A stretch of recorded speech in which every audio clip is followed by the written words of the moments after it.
자, 그러면 시작하겠습니다. 안녕하세요. 주제부터 보겠습니다. 주제는 보리심 수행은 곧 사랑 수업입니다 라고 하는 주제입니다. 제가 단행본을 많이 썼어요. 단행본을 많이 썼는데 그 중에서 스님의 사랑 수업이라고 하는 책이 있습니다. 그런데 그 책에서는 이 사랑이라고 하는 정의를 감정이 아니라 태도 그리고 존재 방식으로 정의하고 있습니다. 그런데 이제 근현대 철학자들 중에 에리히 프롬이라는 선생님이 계세요. 이 선생님이 사랑의 기술이라고 하는 아주 유명한 단행본이 있으신데 이 단행본에서는 정의는 간단합니다. 사랑은 기술이라는 거예요.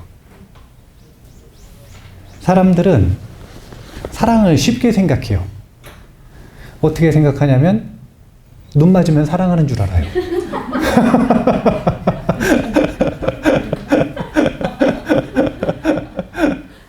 그리고 그냥 그렇게 좋은 사람이랑 있으면 계속 사랑하는 이 경험이 이어지는 줄 알아요. 근데 절대로 그렇지 않다는 거예요. 사랑은 철저하게 연습의 영역이고 배움의 영역이고 훈련을 통해서 사랑의 경험을 지속할 수 있다라는 뜻입니다. 그래서 사랑을 감정이 아닌 마찬가지로 태도의 영역이자 존재의 영역으로 봐요.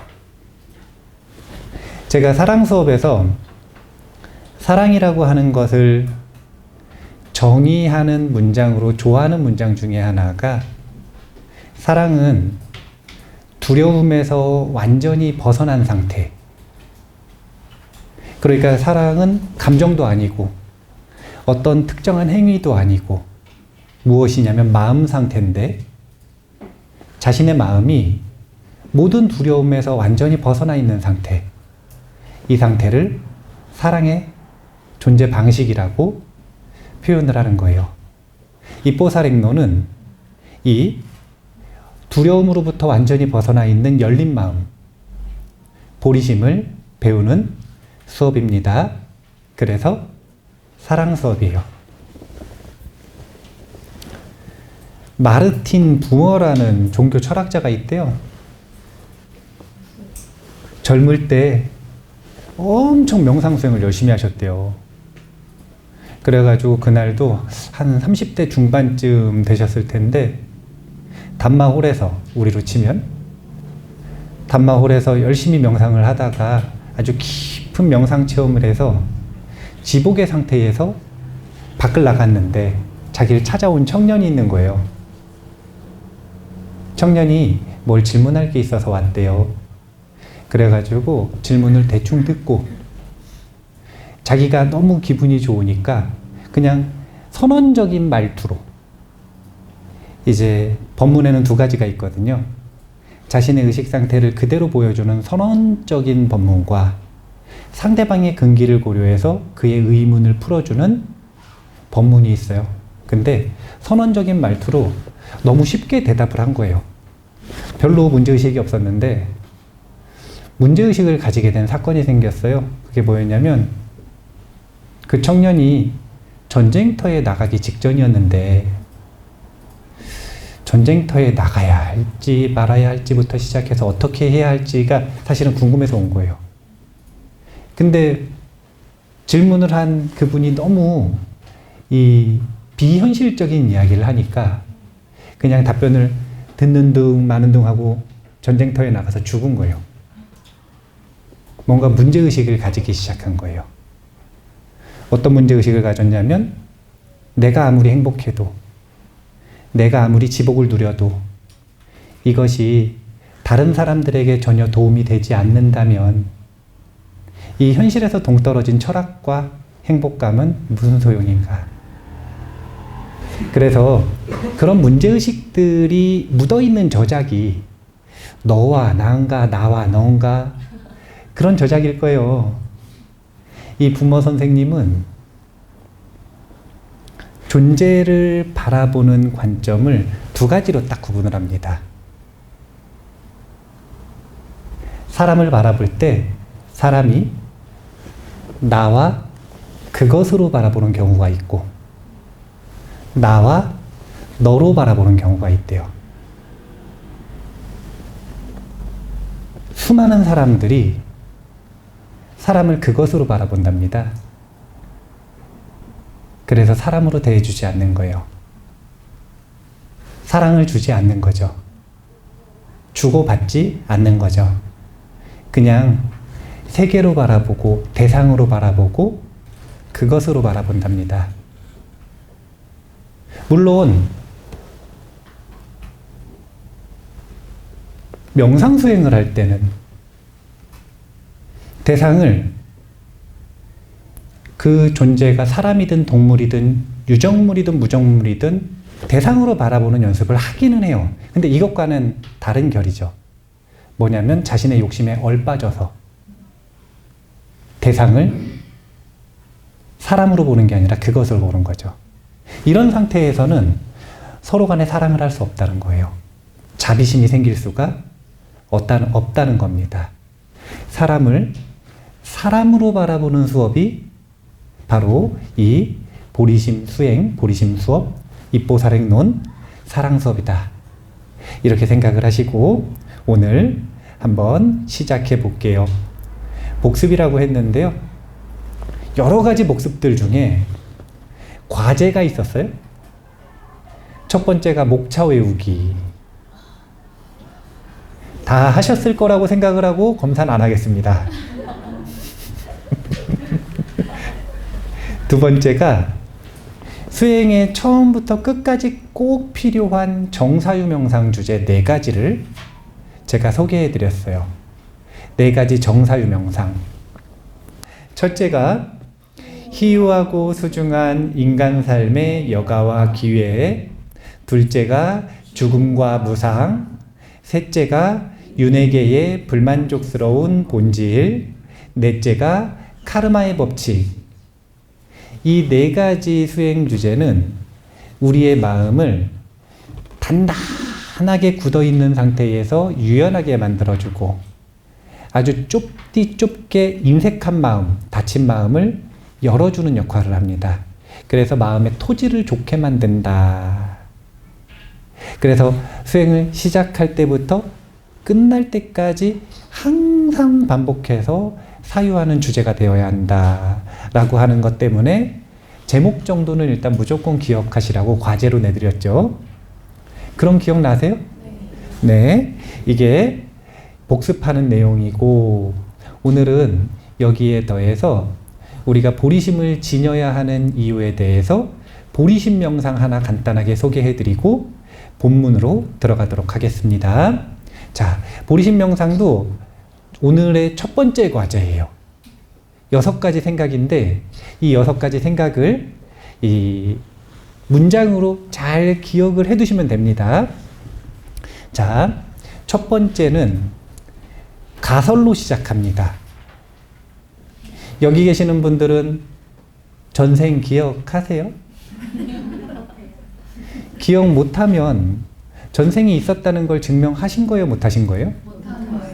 그럼 가설인 거예요. 그런데 전생이 있다고 믿으세요? 네. 그러면 그건 가설을 시리가 대답을 하네요. 시리가 답변을 했습니다. 시리가 죄송하다는데 못 믿겠다는 건가요? 부처님이라고 하는 존재, 신뢰의 대상이 중생에게는 무한한 전생이 있었다, 무한한 삶이 있었다라고 말씀을 하시니까 부처님은 증명하셨지만 우리는 증명하지 못했음에도 불구하고 일단 그 가설을 수용하는 상태, 이것이 되지 않으면 보리심 명상은 시작조차 안 됩니다. 그래서 우리에게 무한한 윤회가 있었다라고 하는 걸 난 못 믿겠다. 그러면은 이거는 기억 안 하셔도 돼요. 보리심 명상 못 하는 거예요. 그런데 나는 이 가설을 믿는다, 받아들인다 라고 하면 그 가설이 진짜인지 아닌지 검증될 때까지 그 전제에서 보리심 명상을 실행하시면 됩니다. 자, 첫째는 나는 무한한 윤회를 반복했다. 그러면 둘째는 무한한 윤회가 있으려면 무한히 태어났다는 거니까 나를 태어나게 해준 어머니가 있었을 거 아니에요. 그래서 나에게는 무한한 어머니가 있었다. 이게 둘째입니다. 세 번째는 그 무한한 어머니 중생에게 나는 은혜를 받았다. 이 부분에서 사람들이 많이 걸려 하더라고요. 어머니한테 은혜를 안 받았다는 사람들이 있더라고요. 아, 얼마나 배은망덕합니까? 잘 못 키워줬다 하더라도 어떤 특정한 이유 때문에 이 삶을 경험할 수 있게 만들어준 것만으로도 큰 은혜죠. 무한한 어머니들에게 은혜를 받았다. 그렇다면 은혜는 원수로 갚는 게 아니라 은혜로 갚아야 되잖아요. 어머니 중생을 행복으로 이끄는 것이 은혜를 갚는 최고의 방법이다. 궁극적으로 어머니 중생에게 은혜를 갚고 싶다면 어머니 중생을 행복으로 이끌어야 돼요. 그런데 현실을 보니까 일단 나도 행복하지 못하고 나도 행복의 길의 방법을 잘 모르는 거예요.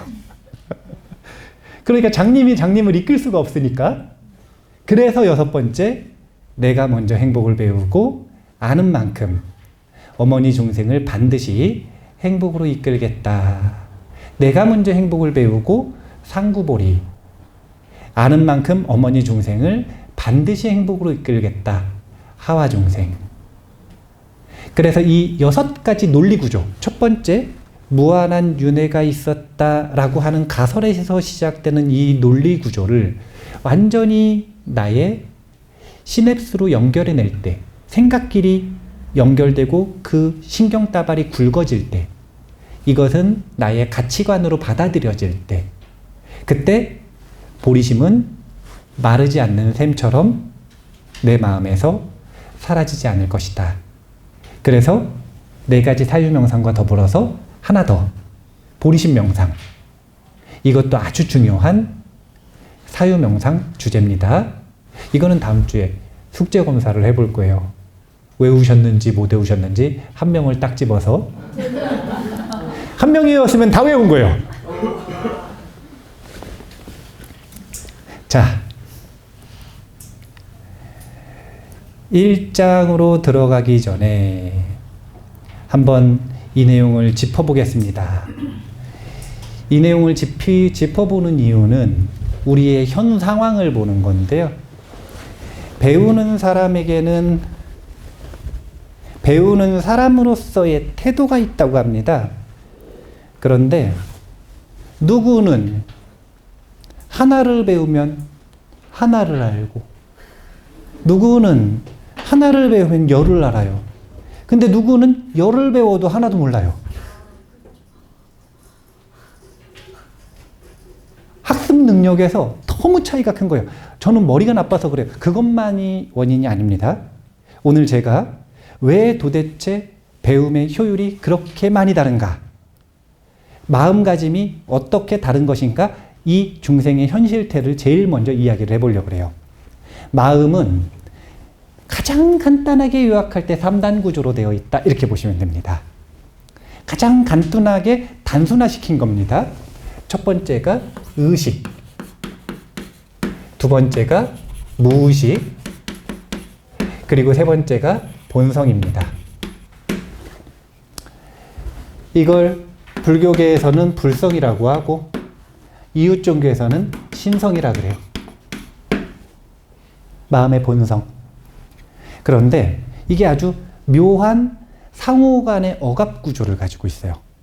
자, 법문이, 마음에 대한 법문들이 정말 다양한 차원에서 이루어지는데 선사들 그리고 깨친 분들이 흔히 마음을 어떻다라고 표현을 하냐면 이 차원에 맞춰서 법문을 하거든요. 본성, 불성, 신성의 차원에 맞춰서 법문을 해요. 이게 상당법문이에요. 본인이 경험하고 있는 마음의 본질을 그대로 말하는 겁니다. 이렇게 말하면은 마음이라고 하는 건 본래 어떤 것인가? 무한히 열려 있고 자비와 지혜가 본래 갖춰져 있는 마음이에요. 마음은 본래 선한 것도 아니고 극선이라 지극한 선이에요. 청정함입니다. 그렇기 때문에 이 마음을 더 이상 훈련할 필요도 없고 이럴 필요도 없고 저럴 필요도 없어요. 그냥 마음 있는 그대로 깨침이고 완전하다고 표현을 합니다. 지금 어느 차원에서 이야기를 하고 있는지를 잘 보셔야 되는 거예요. 이 차원에서 얘기할 때. 그런데 이런 마음들이 왜 잘 드러나지를 않느냐?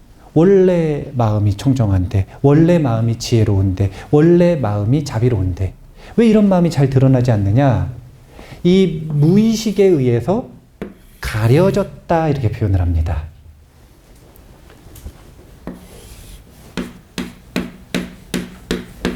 이게 뭔가요?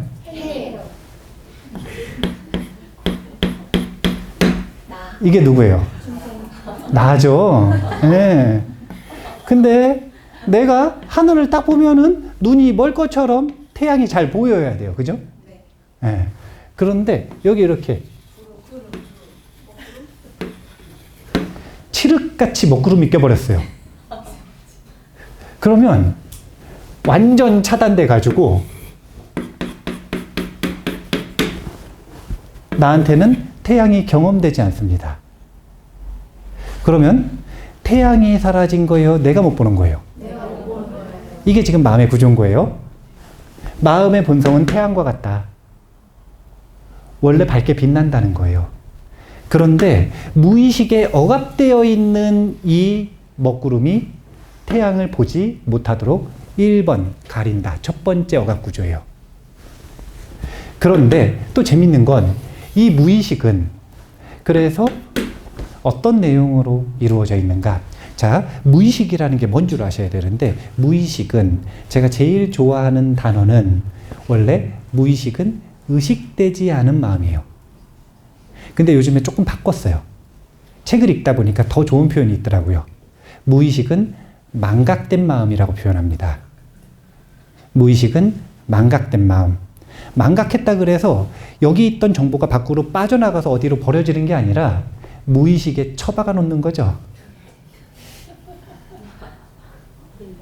무의식에다가 처박아 놓는 거예요. 왜 이런 표현을 썼느냐? 의도적으로 쓴 거예요.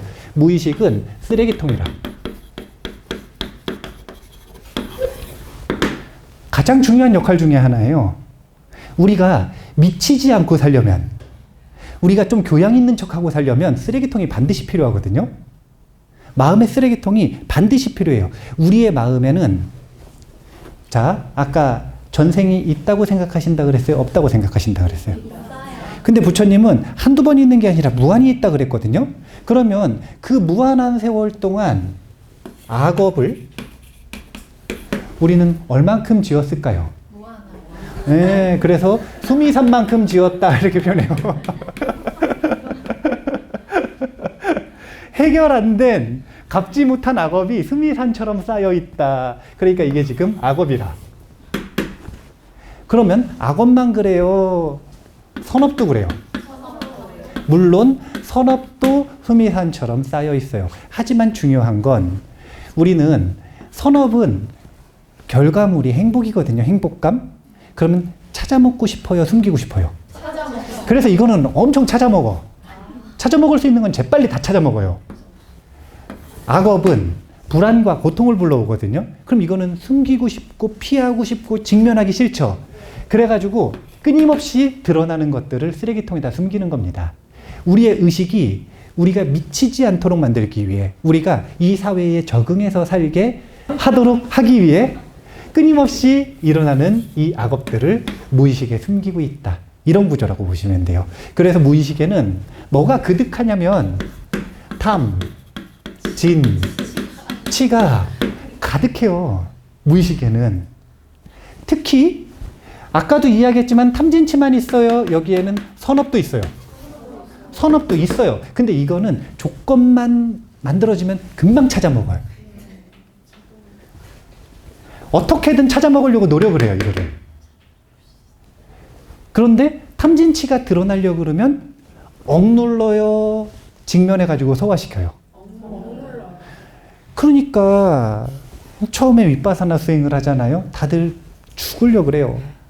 뭐가 너무너무 힘드냐면 자기 꼴을 보는 게. 윗바사나는 자기의 번뇌를 풀어두고 숨기지 않고 있는 그대로 봐야 돼요. 그래서 저한테 무슨 하소연을 하냐면 제가 명상을 하니까 마음이 더 안 좋아졌대요. 제가 명상을 하니까 나쁜 마음이 계속 일어난대요. 아, 원래 그랬어요. 원래 당신은 나쁜 마음이 많아요. 근데 그런 말 하면 또 안 와요, 이제. 그래가지고 이걸 꾹 닫고 있기는 한데, 강의를 빌려서 이야기를 하자면, 우리가 이 무의식이라고 하는 쓰레기통에다가 버려놓은, 눌러놓은 이 악업이라고 하는 마음이 너무 강렬해요. 그래서 어떻게 되는 거냐면, 선은 캄캄하게 어두운 밤에 잠깐 번갯불이 번쩍하면 선한 마음이 잠깐 일어나요. 나머지 시간엔 컴컴하게 어두운 악한 마음이 계속 일어나요. 악의 세력은 항상 강대하고 선의 세력이 미약한 이유가 무엇이냐면 의식의 입장에서 얘기한 거거든요. 이거는 의식에 드러나는 마음을 놓고 보면 무의식 속에다가 억압해 놓은 마음은 언제든 기회가 되면 튀어오르려고 합니다. 그래서 악한 마음이 너무 쉽게 일어나는 거예요. 아무리 억제하려고 해도 반작용으로.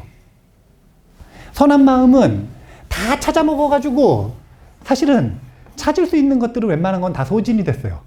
그러니까 선한 마음이 쉽게 안 일어나요. 그래서 입보사랭론에서 선의 힘은 항상 미약하고 악업의 힘은 항상 강대하고 무서우니라고 표현을 하는 건 의식의 측면에서 얘기를 한 겁니다. 근데 이걸 왜 3단 구조로 알려드리냐면 오해하지 마시라고요. 그렇다 그래서 우리의 본성이 악한 것이 아니다. 그러면 이 무의식이 가리고 있는 이 본성, 불성, 심성이라고 하는 것은 어떠한가? 이것은 자비와 지혜를 기본적인 특징으로 한다. 우리가 선이라고 말하는 모든 미덕들, 공덕들, 복덕들은 전부 여기에 숨겨져 있다. 그래서 마음을 여는 게 왜 필요한 거냐면 마음을 열어서 무의식 속에 삼겨져 있는 탐진치를 소화시키면 어떻게 되냐면 여기에 구멍이 뚫려 이렇게 흐려져요. 그럼 어떻게 되냐면은 없던 공덕이 생기는 게 아니라 없던 불성을 찾는 게 아니라 가려져 있던 불성을 발견하게 된다. 없던 게 아니라 가려져 있는 걸 치우는 거잖아요. 그래서 제가 수행을 항상 뭐라고 정의하냐면 무탐, 무진, 무치. 이것이 수행의 단 하나의 목적이다. 라고 이야기하지 않습니까? 무탐, 무진, 무치라는 건 이걸 치운다는 뜻이에요. 무탐, 무진, 무치는 이걸 치운다는 얘기예요. 그리고 무탐, 무진, 무치는 동시에 태양이 드러나 있는 마음을 무탐, 무진, 무치라고 얘기합니다. 사람들이 삼매, 선정 이걸 너무 추상적이고 어렵게 생각을 해요. 근데 부처님은 어렵게 말씀하시는 분이 아니거든요. 부처님은 삼매를 뭐라고 정의하셨냐면 탐욕 없음, 분노 없음, 우치 없음의 마음. 즉 무탐, 무진, 무치라고 이야기하셨어요. 그러면 탐욕과 분노가 끊어진 게 아니라 사띠의 질이 좋아지면 탐욕과 분노가 활동을 아예 못하고 멈춰버리는 상태가 되거든요. 끊어지진 않았는데 완전히 항복받은 상태, 일시적으로. 이런 상태를 시메탈이라고 표현을 하거든요. 그런데 그런 상태가 딱 되었을 때 탐욕 없음과 분노 없음, 거기에 더해서 사띠의 질이 아주 좋은 우치 없음의 상태가 이루어지기 때문에 그걸 선정이라고 표현하는 거예요. 자, 다시 이야기하지만 마음을 가장 간단하게 하면 의식, 무의식, 본성으로 구분한다. 의식은 무의식을 억제하고 있다. 이거 못하시면 감옥 가는 겁니다. 하고 싶은 대로 마음대로 하면 감옥 가는 거예요. 우리 마음에 나쁜 마음 다 있는 거 압니다. 말씀 안 하셔도 돼요. 저도 별로 안 보고 싶고. 근데 이걸 억제했기 때문에 인간은 사회화가 된 겁니다. 그리고 동물과 다른 거고요. 짐승과 다른 길을 선택한 겁니다. 그리고 이 무의식은 무엇을 가리고 있는가? 본성을 가리고 있다. 하지만 반대로 생각하면 극선 이것이 원래 존재의 마음의 본성이고 그 위에 억압해놨기 때문에 구름이 생긴 거예요. 탐진치의 무의식이 가리고 있고 그리고 그것을 억제하고 있는 의식이 활동하고 있다. 그래서 이 의식만이 이 탐진치를 억제할 수도 있고 지워낼 수도 있고 그래서 인간 삶이 희화한 거예요. 의식의 힘이 아주 강력한 존재이기 때문에 오직 인간만이. 마음의 이중억압 구조인데요. 자, 요거는 넘어가죠. 자, 넘어가서 배우는 사람의 태도 하나씩 보겠습니다. 인도 불교에서 안 좋은 태도로 공부하시는 분들, 법문을 들으시는 분들, 그걸 그릇의 비유로 이야기를 하거든요. 첫 번째는 항상 묘법연화경 배울 때도 배우셨지만 부처님의 설법은 비, 법, 우, 비로서 비유를 많이 합니다. 그런데 진리의 비가 내려요. 그러면은 각자의 마음은 그릇이거든요. 그릇에다가 자기 그릇만큼 그 비를 받아가는 겁니다. 그런데 그 밥그릇이 어떻게 되어 있냐면 첫 번째는 뒤집어져 있어요. 뒤집어진 그릇.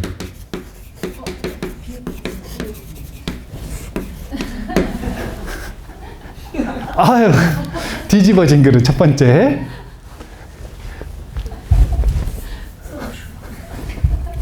뒤집어진 그릇. 두 번째는 구멍난 그릇. 그리고 세 번째가 똥 묻은 그릇입니다.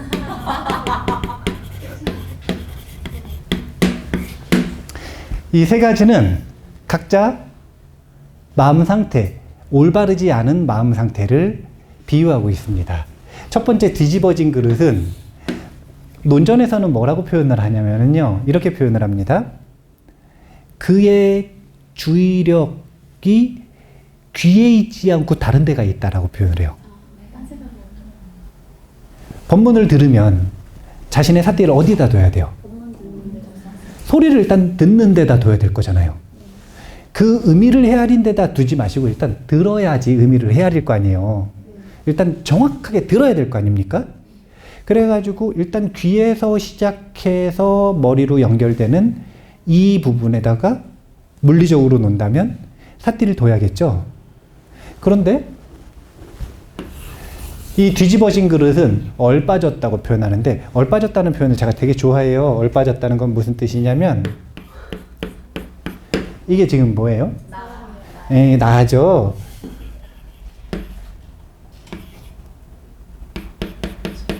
이건 뭐예요? 이게 얼빠진 거예요. 왜 얼빠졌다라고 표현을 하냐면은 요 얼이 첫 번째는 과거로 빠졌거나 미래로 빠졌어요. 시간적으로 지금에 있지 않아요. 두 번째는 공간적으로 집에 가 있거나 딴 데가 있어. 여기 있지 않고. 그래서 자꾸 제가 귀에다 삿띠를 둔다라고 강조하는 이유가 뭐냐면 귀에다가 마음을 두는 순간 지금 있죠. 귀는. 그 다음 육체에 있으니까 여기 있죠. 그래서 시간과 공간의 차원에서 빠진 얼이 지금으로 돌아온 거예요. 이렇게 얼빠져 있는 상태에서는 뒤집어진 그릇과 같다. 들었는데 듣지 않은 거예요. 봤는데 보지 않은 겁니다. 이거 금강경에 자주 나오는 표현 아닌가요? 네, 그것과는 격이 다른 겁니다. 이거는 얼빠져서 들었는데 함이 없어서 듣지 않은 게 아니라 들었는데 얼빠져서 못 들은 거예요, 아예. 그 경험 자체가 이루어지질 않은 거예요, 아예. 그래서 이 뒤집어진 그릇은 빗방울을 한 방울도 가져갈 수 없다. 얼빠진 태도. 자, 구멍난 그릇은 듣긴 들어. 열심히 들어요. 그런데 사띠의 질이 너무 안 좋은 거예요. 그럼 어떻게 되냐면 공감하고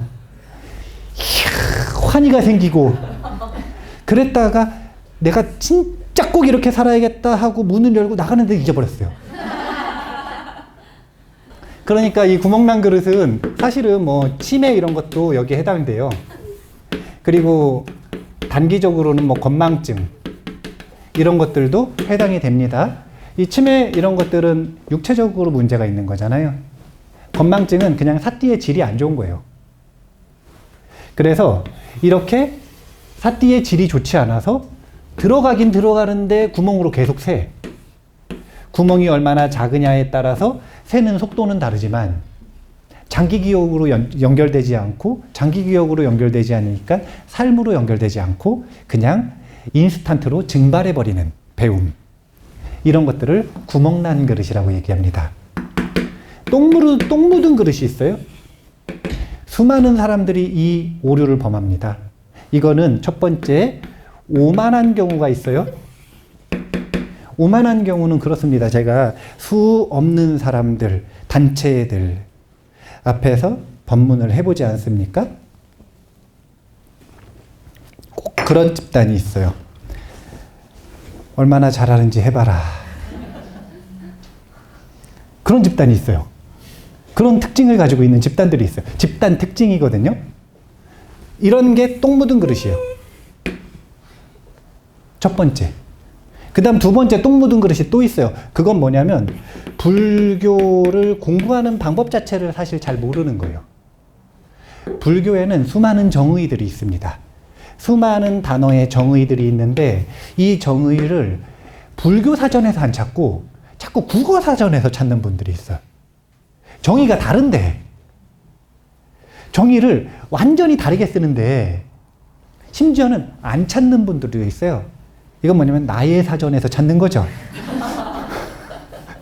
그래도 국어 사전에서 찾는 거는 양반이라 아예 사전을 안 봐요. 그냥 나의 사전에서 찾고 그걸 그냥 정의라고 생각하는 사람들이 있어요. 이게 뭐냐면 기존 지식에 빗대어서 그 틀에 자꾸 불교를 맞추려고 하는 거예요. 이게 똥 묻은 그릇입니다. 이렇게 해서는 불교를 이해할 수 없어요. 불교는 정의 자체가 세상에서 쓰는 상식선의 정의를 그대로 쓰지 않기 때문에 그냥 법문을 사실은 있는 그대로 받아들여야 돼요.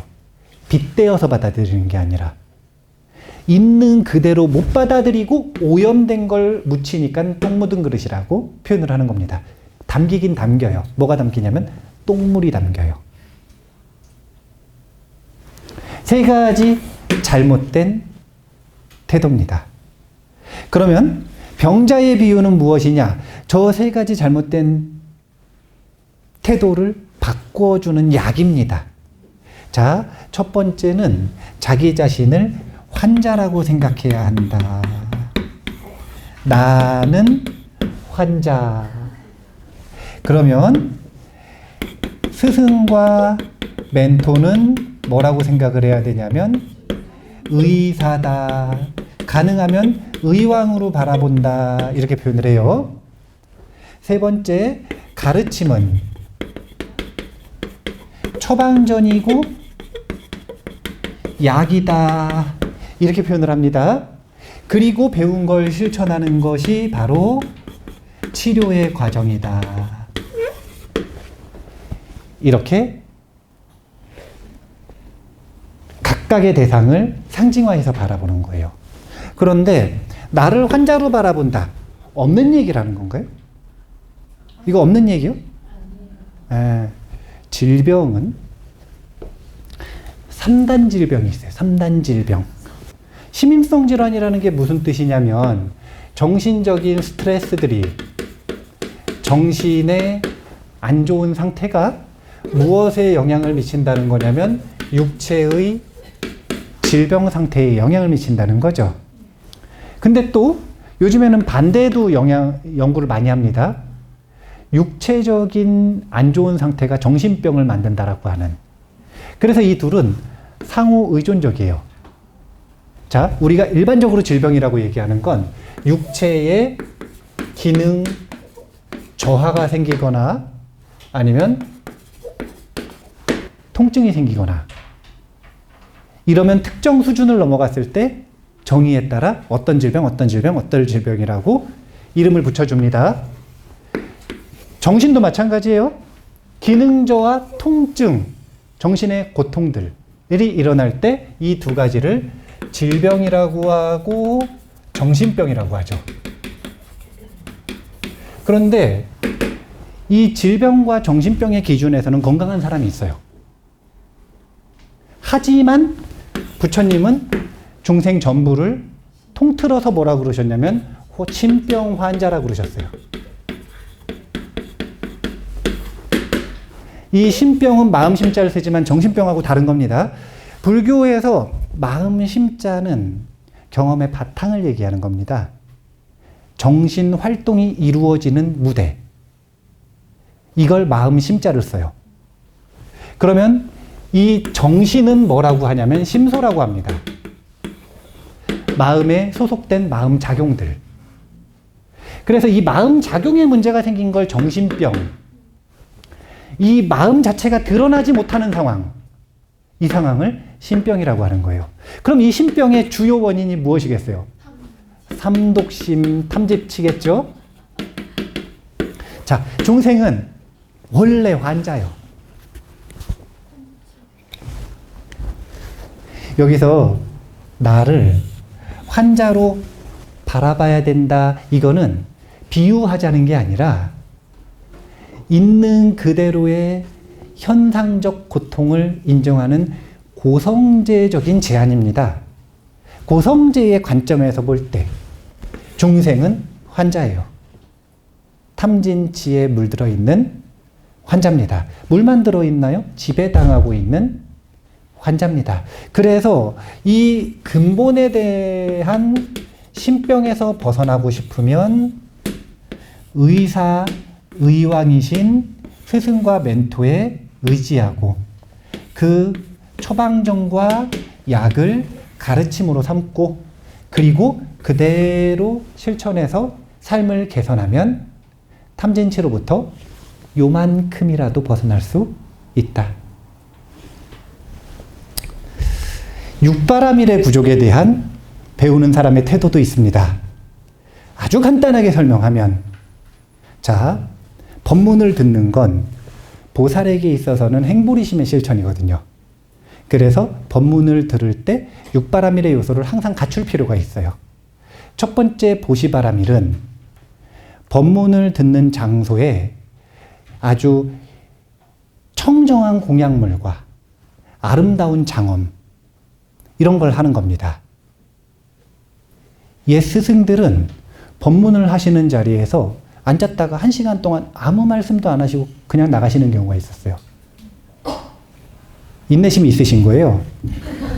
어떤 스님들은 곧바로 앉았다가 곧바로 나가시는 분도 있고 그리고 또 어떤 경우에는 앉아서 잔소리 시작하시는 분들도 있죠. 잔소리 시작하시는 분들은 보통 이 도둑놈들이라고 먼저 시작을 하세요. 이유는 다른 게 없어요. 임색한 마음에는 아무리 법문을 해봐야 단 하나의 선도 마음에 받아들여지지 않기 때문에 그래요. 어차피 자라나지 못할 씨앗을 심을 이유가 없다. 그런 노력을 하느니 마음을 인색함에서 벗어나도록 만드는 방법을 알려주는 게 낫죠. 보살에게 있어서 첫 번째 법문, 듣는 자리, 배우는 자리는 보시바라밀의 실천 자리입니다. 두 번째, 지게바라밀이라고 하는 건 항상 법문 듣는 자리는 깨끗하게 정리가 되어 있어야 돼요. 그냥 이런 아주 단순한 도덕적이고 상식적인 규율들 있잖아요. 그런 걸 지키는 거. 이런 것이 지게바라밀. 인욕바라밀은 법문을 듣는 자리가 더울 수도 있고, 법문을 듣는 자리가 추울 수도 있고, 법문을 듣는 자리가 시끄러울 수도 있고, 앉아있으면 참기 힘들 수도 있고, 근데 그 모든 것들을 견디고 들어야 되잖아요.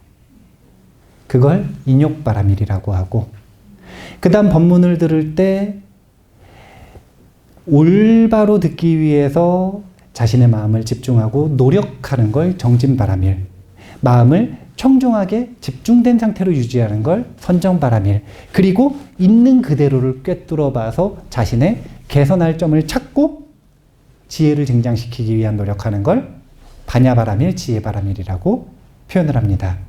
이렇게 육바라밀을 부족한 상태에서 법문을 들어야 한다라고도 이야기합니다. 아유, 시간이 50분이 지났어요. 큰일 났어요. 자, 그래서 신병을 고치는 약 보리심의 이익에 대한 이야기를 하고서 1시간 마칠 건데, 1-6번 개송부터가 여기 보면 보리심의 이익을 사유한다 이렇게 돼 있지 않습니까? 그래서 전체적으로 보리심의 이익을 4가지로 먼저 밝히고 그 다음에 5가지로 비유로서 설명해 주시는 겁니다. 그러니까 요 4가지 이익을 하나하나 먼저 살펴보면, 첫 번째가 요 1-6번. 아, 네. 아, 예. 그럼 1-6번부터 한번 같이 읽어볼게요. 근데 교재가 없으신가? 입보사rek론 1-6번 가져오신 분들은 입보사rek론 1-6번 계속 보시면 됩니다. 자, 읽어볼까요? 이와 같이 선의 힘은 언제나 미약하고 죄악의 힘은 매우 강대하고 무서우니 수승하고 원만한 보리심이 아니고서는 어떠한 선으로도 그 악을 극복하기 어렵나이다. 그래서 첫 번째 보리심은 제가 오늘 아침에 글을 썼는데 만병통치약이라고 썼어요. 여기서 말하는 만병통치약은, 자, 만병의 근원이 아까 무슨 병이라 그랬죠? 신병. 그러면 신병의 내용은 뭐예요? 탐진치. 그 탐진치를 뭐라고 하는 거냐면 죄악의 힘이라고 표현하는 거예요. 그래서 이 탐진치의 흐름에서 역행하고 그것을 지워낼 수 있는 유일한 약으로 제시하시는 게 부처님께서는 보리심이라고 이야기를 하시는 겁니다. 그래서 탐진치의 흐름에서 벗어나서 그 마음으로부터 완전히 자유로워지고 싶다면 보리심에 의지해야 한다, 이런 표현이에요. 자, 두 번째는 이익과 행복을 쉽게 얻는다, 이런 표현인데 한번 같이 읽어볼까요? 오랜 세월 동안 깊이 사유하신 부처님들께서 보리심의 이익이 가장 광대함을 발견하셨으니 중생이 보리심에 의지해서 불법을 수행한다면 가장 수승하고 미묘한 지복을 반드시 얻게 되나이다. 수많은 사람들이 노력을 합니다. 무엇을 위해 노력하냐면 이고등락을 위해서. 첫 번째, 자신에게 현재 주어져 있는 고통에서 벗어나기 위해서. 두 번째, 자기가 원하는 행복을 추구하기 위해서. 사람들은 각자의 근기와 조건에 맞게 최선을 다합니다. 최고를 하진 못하지만. 그런데 그렇게 노력을 하는데 누구는 행복해지고 누구는 행복해지지 않죠. 이유가 뭘까요? 번지수가 틀려서 그래요. 아무리 파도 안 나오는 곳에서 우물을 파는 거예요. 달려가면 달려갈수록 빠르게 파멸로 도착하는 길을 빠르게 달려가는 겁니다. 길을 잘못 들었어요. 아예 처음부터. 그래서 그 길을 최선을 다해서 달려가면 뭐가 있냐면 파멸이 있어. 그런데 노력을 엄청 하는 거예요. 최선을 다하는 겁니다. 최선은 다한다니까요. 최선은 다해요. 하지만 번지수가 틀렸기 때문에 노력의 결과가 기대와 다를 수 있다. 하지만 여기는 지금 두 가지 문장으로 되어 있는 겁니다. 첫 번째는 가장 수승하고 미묘한 지복을 반드시 얻게 되나이다. 이게 뭐냐면 행복해지고 싶으면 이 마음을 연습하는 게 맞다는 거예요. 앞에 문장은 무슨 뜻이냐면 증명하는 겁니다. 그걸 어떻게 믿느냐? 오랜 세월 동안 깊이 사유하신 부처님들께서 보리심이 가장 광대함을 발견하셨다 이거예요. 모든 불보살님들이 입을 모아서 이 길이다 라고 말하는 길이 바로 보리심의 길이라는 거예요. 보리심의 길이 종교적이지 않습니다. 보리심의 길은 부처님 믿어야 가는 게 아니에요. 종교를 초월해 있는 마음의 일입니다. 이건 무엇인가를 이루려면 새로운 나에게 없는 무엇인가를 구해야 한다. 구했는데도 또 나에게 없는 무엇인가를 또 구해야 된다. 구했는데도 또 무엇인가 부족한 그것을 또 구해야 한다. 그래서 이 길이 끊어지질 않아요. 결핍과 구하는 길이. 그런데 이런 관점에서 보면 행복 추구라고 하는 것이 밖에서 새로운 것을 무엇인가를 구해야 되는 것처럼 느껴지잖아요. 금강경에서 끊임없이 경계하는 태도가 바로 이 태도예요. 구하려고 하는 태도. 행복은 구하는 것에서 이루어지는 게 아니라, 자, 다시 한번 보면 태양이 있어요. 이 태양은 어떤 태양이냐면 행복한 태양이요. 태양빛을 쬐면 선텐이 되는 게 아니라 행복해져요. 태양빛을 쬐기만 해도 자동으로 행복해져요. 그런데 태양빛을 막고 있는 거라 그러면 해야 되는 일은 이걸 치우는 일이지. 유사 태양광을 어디서 구하는 게 아니요. 여기서 이거 안 치운 상태에서 아무리 태양 모조품을 만들고 아무리 무슨 뭐 행복해 보인다라고 하는 태양 이미테이션 그 효과를 노린다고 하더라도 그 모든 것들은 이 지복을 흉내낼 수밖에 없고 지복의 1/1000,000도 효과가 없어요. 그런데 사람들은 재밌는 게 그렇게 막 구해요. 치열하게 노력하고 하루 종일 일해가지고 365일 일해서 무엇인가를 하나를 구해요. 그럼 잠깐 어때요? 그런데 잠깐 행복해지는 게 뭐 때문에 행복해진다고 생각해요? 원하는 걸 얻어서 그렇다고 생각하죠? 그러니까 자 봐보세요. 제가 이제 문제를 내볼게요. 원하는 것을 얻어서. 자, 원하는 것을 가졌기 때문이에요? 얻었기 때문이에요?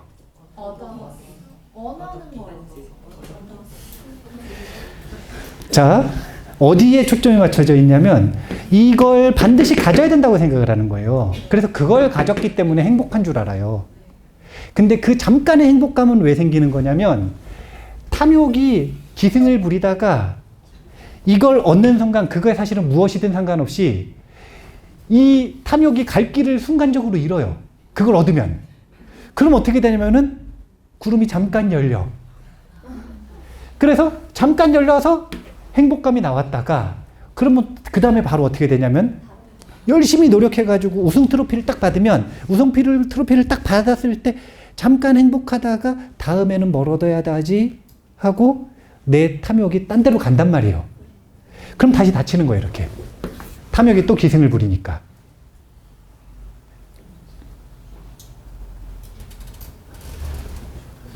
탐진치는 대상이 상관없어요. 왜 그러지 않습니까? 난 저걸 꼭 갖고 싶다고? 저거 아니어도 저거 안 된다 그러면 딴 것도 어차피 갖고 싶을 거잖아요. 그러지 않습니까? 난 저 사람 때문에 화낸다고? 아니에요. 그 사람 사라지면 딴 사람 때문에 또 화나요. 어차피 나는 이미 화나 있고 아무나 걸려만 봐라. 이런 마음가짐이기 때문에 그런 마음가짐으로는 어딜 가든 아수라처럼 다툴 수밖에 없는 거예요. 근본은 이걸 치우기 위해서라고 느끼든 이것과 유사한 것을 구해야 된다라고 느끼든 상관없이 무엇인가를 여기 저기 나한테 필요한 걸 구하는 기웃거리는 그 과정과 얻는 것에서 행복감을 느끼는 게 아니라 행복감을 느끼는 원리는 단순하게 이것이 옅어지고 잠깐 치워지고 완전히 사라지고 그래서 뭐가 드러나는 거냐면 위에 있는 본성이 드러나는 것이다. 본성이 드러난다라고 하는 것도 추상적으로 생각할 게 없다니까요. 원래 내 마음 상태가 그냥 드러난 거. 그냥 내 원래 마음 상태가 드러난 거. 그게 어렵다라고 자꾸 생각을 해요. 그게 아니요. 그냥 욕심 안 내고 분노에서 자유로워져 있고 깨어 있으면 그 상태가 무탐, 무진, 무치의 그 자리입니다. 그 자리를 찾으면 그 다음에는 할 일은 뭐냐면 거기에 머무르는 일밖에 없어요. 그래서 제가 사랑 수업을 좋아하는 거예요. 특히 사랑 수업의 정의를 좋아하는 겁니다. 이거 없으면 나 죽는다. 부족해가지고 나 행복하지 못하다. 기타 등등의 온갖 두려움과 불안이 사라지면 그것이 사랑이다. 그것이 나의 본성이다. 이게 지침이 돼야 됩니다. 지침. 여기서 보리심을 수행한다라고 하는 건 다른 게 아니라 적극적으로 표현할 때는 이 마음을 드러내는 걸 보리심을 수행한다라고 얘기하고 수동적으로 표현할 때는 이 마음을 지우는 걸 보리심을 수행한다라고 이야기해요. 부처님 믿는 걸 보리심을 수행한다고 안 그럽니다. 하나님 믿는 걸 보리심을 수행한다고 그러는 거 아니에요. 특정 철학을 배워야 보리심을 배우는 게 아닙니다. 그냥 마음을 다루는 기술을 배우는 거예요. 보리심은. 그래서 모든 종교를 초월해 있죠. 모든 시대와 모든 문화를 초월해 있죠. 왜냐하면 그 모든 시공간을 초월해서 존재는 마음이 있으니까. 그냥 그 마음을 다루는 법. 마음에 대한 매뉴얼. 그래서 오랜 세월 동안, 무한한 세월 동안 깊이 불보살님들께서 사유하시고 오직 이 보리심의 길만이 미묘한 지복을 반드시 얻는 길이다라고 증명하셨다. 라고 생각을 하시면 됩니다. 원래 세 번째, 네 번째를 다 하는 것까지가 목표였거든요. 원래는 5가지 비유까지도 다 하려고 그랬어요. 첫째 시간에. 못해요. 자, 첫 번째 시간 정리를 먼저 하면 입보살행론은 사랑 수업이에요. 사랑 수업은 관계를 논하는 게 아닙니다. 나와 너, 사람 관계 말하는 것도 아니고요. 나와 그것, 세상과의 관계를 말하는 것도 아니에요. 그냥 내 마음을 경험하는 방식, 내 존재 방식을 논하는 겁니다. 어떻게 존재할 것인가? 마음을 어떻게 쓸 것인가? 철저하게 내향적인 가르침이에요. 이것이 기본입니다. 이것을 마음의 일로서 명확하게 이해하고 그것을 세상에 적용하는 그런 방식으로 삶을 개선하는 거예요. 사랑 수업이고요. 그래서 안심법문이고요. 그래서 마음을 여는 가르침이다. 일단 여기까지 정확하게 기억을 하시면 첫 번째 시간의 수업 목표는 달성한 것 같습니다.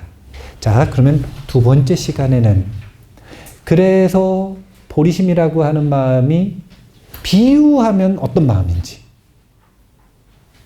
그래서 보살을 어떻게 대해야 하는지, 중생을 어떻게 대해야 하는지, 이 부분에 대해서 두 번째 시간에 공부하고 오늘 1장 마치는 거예요.